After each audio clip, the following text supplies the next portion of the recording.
We can ask a question directly, right in the face. Do you love her? Or we can ask a question indirectly. For example, I don't know where you live. This is an indirect version of where do you live?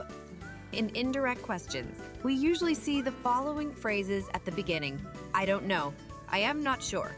I have no idea. I can't remember. I doubt. I wonder, etc. The rule of making indirect question is as follows. If this is a general question, I mean a question without any question words like what, when, why, who, and so on, we put if before it. For example, direct question. Have you told her about the car? This is a direct question. No question words here.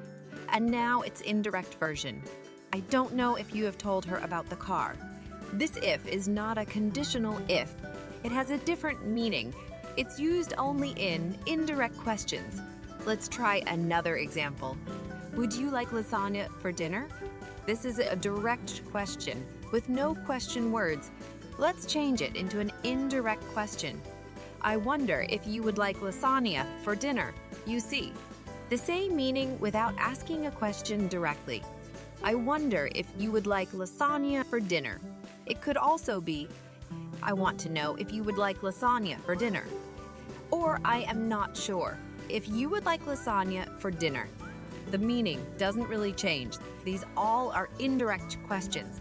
Now you try. Change this direct question into an indirect one. Are you coming home tonight?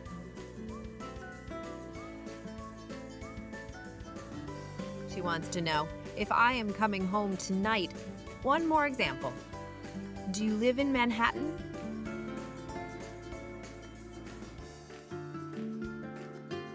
He just wants to know if I live in Manhattan. And if we have a question word like what, where, who, why, when, etc. in the direct question, we don't use if when we change it into an indirect question. For example, why haven't you called? This is a direct question with a question word why. Let's see what an indirect question will look like. She wants to know why I haven't called her. Another example, who was that?